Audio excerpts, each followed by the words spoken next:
সমুদ্র ক্যাংড়ার ঝোল বানানোর জন্য 4-5 চামচের মতো সর্ষের তেল গরম হতে দিয়েছি। তেলটা বেশ ভালোভাবে গরম হয়ে গেছে।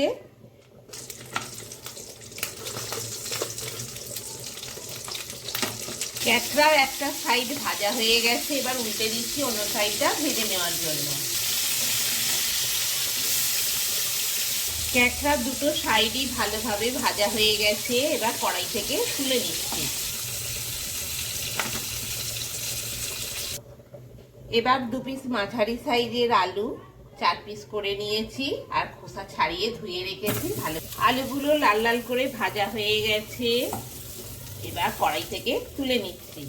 এবার কড়াইতে 3-4 চামচের মতো তেল দিয়ে দিলাম। 1 পিস গোটা শুকনো লঙ্কা ফোড়নে দিয়ে দিলাম। 1 পিস তেজপাতা দিয়ে দিলাম। দুটো মাঝারি সাইজের পেঁয়াজ কুচি করে রেখেছি দিয়ে দিলাম। পেঁয়াজটা লাল লাল করে ভেজে নেব। 1 পিস টমেটো আর 4 পিস কাঁচা লঙ্কা ছিঁড়ে রেখেছি দিয়ে দিলাম। পেঁয়াজ কুচিটা ভালো করে ভাজা হয়ে গেছে। আদা রসুন বাটা 2 চামচ দিয়ে দিলাম। এবার ভালোভাবে ভেজে নিচ্ছি। সব উপকরণ ভালোভাবে ভাজা হয়ে গেছে। লঙ্কা গুঁড়ো, হলুদ গুঁড়ো, ধনে গুঁড়ো, জিরে গুঁড়ো, নুন 1 চামচ করে নিয়েছি দিয়ে দিলাম। এবার অল্প করে জল দিয়ে দিলাম। ভালো করে ফুটে উঠেছে। এবার ভেজে রাখা কাঁকড়া আর আলুগুলো দিয়ে দিলাম। এবার পরিমাণ মতো জল দিয়ে দিলাম।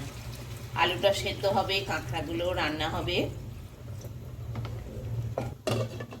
এবার কড়াই ঢাকনা দিয়ে মিনিট 15-20 রান্না হতে দেব। কাঁকড়ার ঘিটা দিয়ে দিচ্ছি, এতে একটা দারুণ টেস্ট আসবে। আবার মিনিট 15 মতো রান্না হতে দেব। কড়াই ঢাকনা দিয়ে দিলাম। মিনিট 15 হয়ে গেছে, কড়াইয়ে ঢাকনা খুললাম। সমুদ্র কাঁকড়ার ঝোল রেডি। খুব সুন্দর একটা গন্ধ উঠেছে। 1 চামচ গরম মশলা গুঁড়ো দিয়ে দিলাম।